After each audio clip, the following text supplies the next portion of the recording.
Assalamualaikum warahmatullahi wabarakatuh. Perkenalkan, saya Tika Rahmadani dari Prodi Pendidikan Bahasa dan Sastra Indonesia kelas A dengan NIM 2305076022. Pada kesempatan kali ini saya akan membawakan materi mengenai analisis struktural dan semiotik. Untuk materi yang pertama yaitu tentang pengertian analisis struktural. Analisis struktural adalah suatu cara guna mengetahui secara teliti unsur apa saja yang ada dalam sebuah karya sastra. Hal itu sangat tepat guna meneliti dan mengungkapkan makna karya sastra melalui pembahasan unsur-unsur yang saling terkait antara unsur pembahasan dan unsur pembahasan lainnya.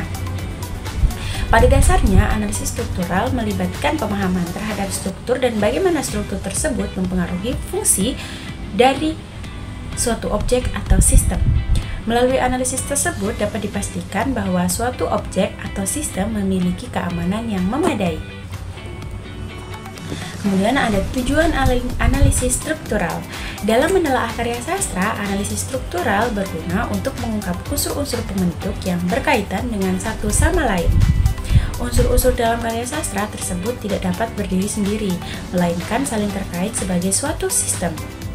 TU pada 1991 menyatakan bahwa tujuan analisis struktural adalah membongkar serta memaparkan sedalam mungkin keterkaitan dan keterjalinan semua unsur dan aspek karya sastra yang bersama-sama menghasilkan makna secara menyeluruh. Sebuah karya sastra merupakan totalitas suatu keseluruhan yang bersifat artistik.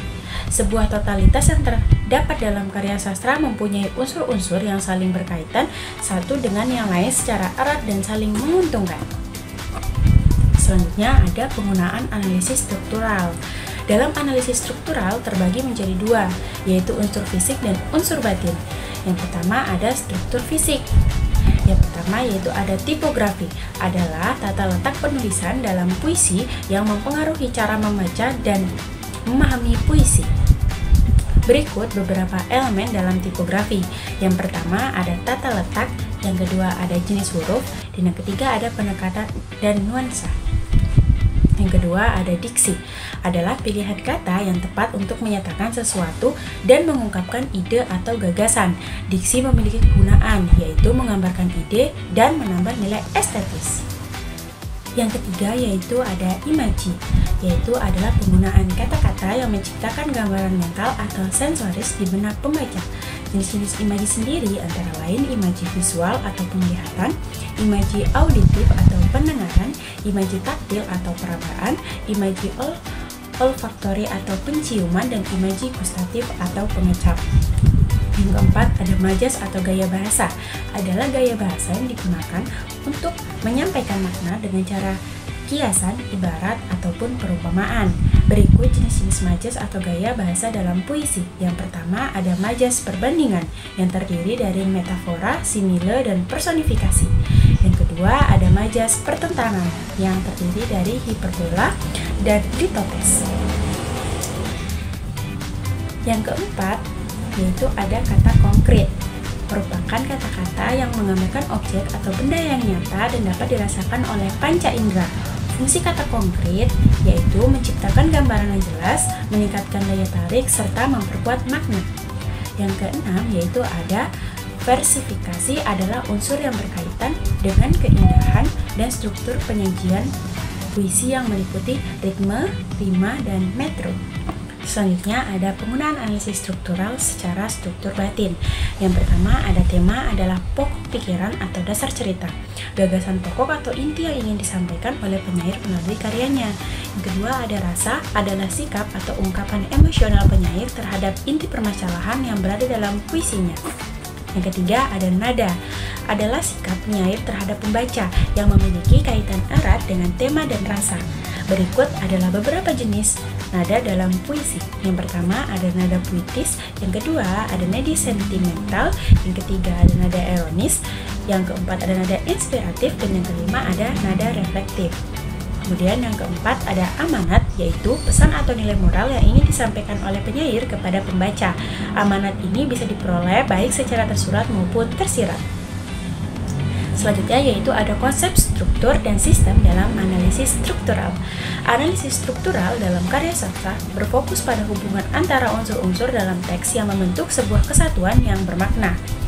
Konsep struktur mengacu pada cara unsur-unsur seperti tema, alur, karakter, latar, serta gaya bahasa saling berinteraksi untuk membangun pesan atau makna keseluruhan.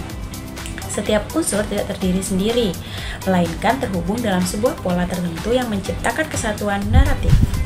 Konsep sistem melihat karya sastra sebagai satu kesatuan yang memiliki aturan dan pola tertentu. Dalam sistem ini, setiap perubahan pada satu unsur akan mempengaruhi keseluruhan struktur dari makna teks. Dengan demikian, analisis struktural memandang karya sastra sebagai jaringan yang kompleks di mana semua elemen saling terkait dan berkontribusi terhadap pemahaman karya tersebut secara menyeluruh. Selanjutnya, metode dalam analisis struktural. Analisis struktural dalam karya sastra adalah pendekatan yang bertujuan untuk memahami bagaimana berbagai unsur dalam sebuah teks saling berhubungan dan bekerja sama untuk membentuk makna keseluruhan. Berikut adalah beberapa metode umum yang digunakan dalam analisis struktural.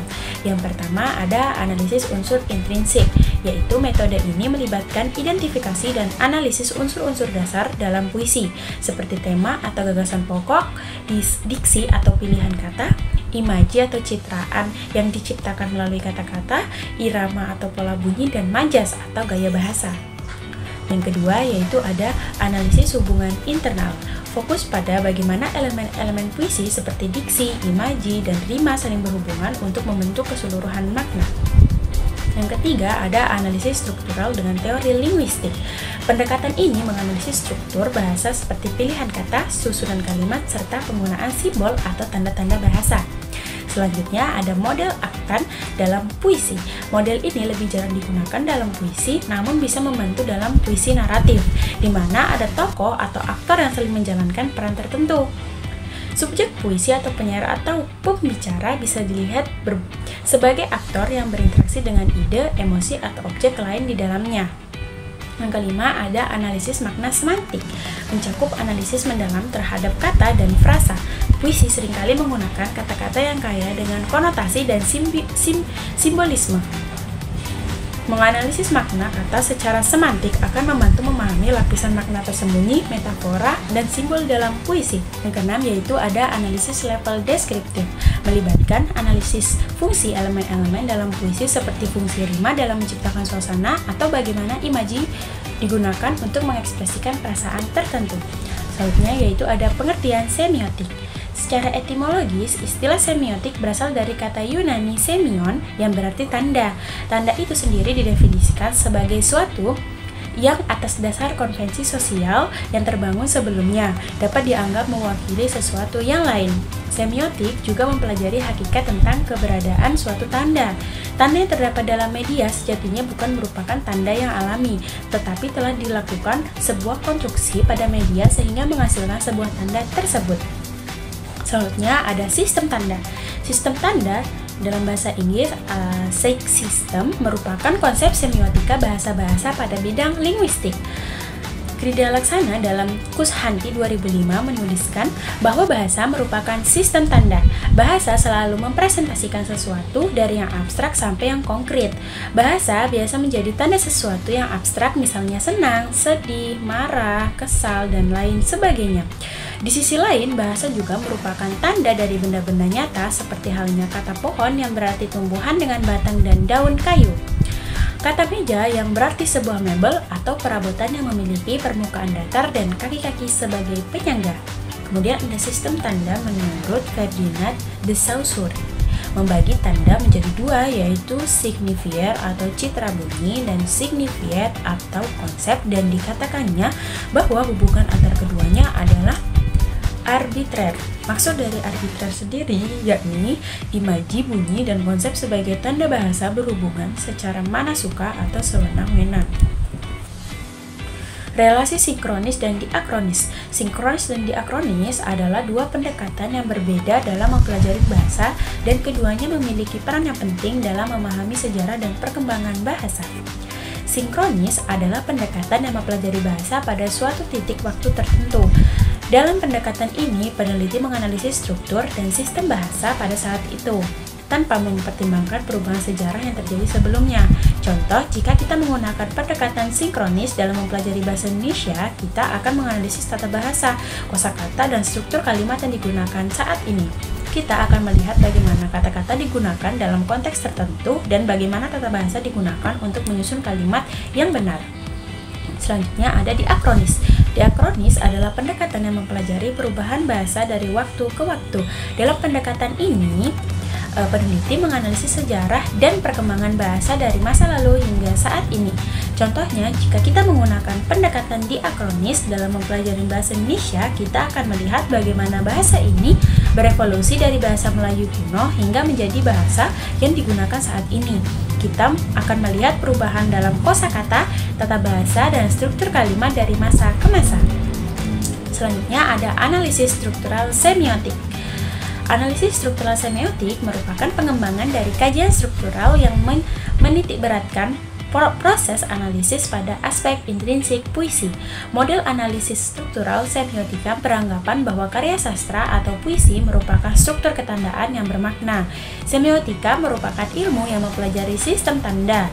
Tanda dalam kajian semiotika ini bersifat universal karena berada dimanapun.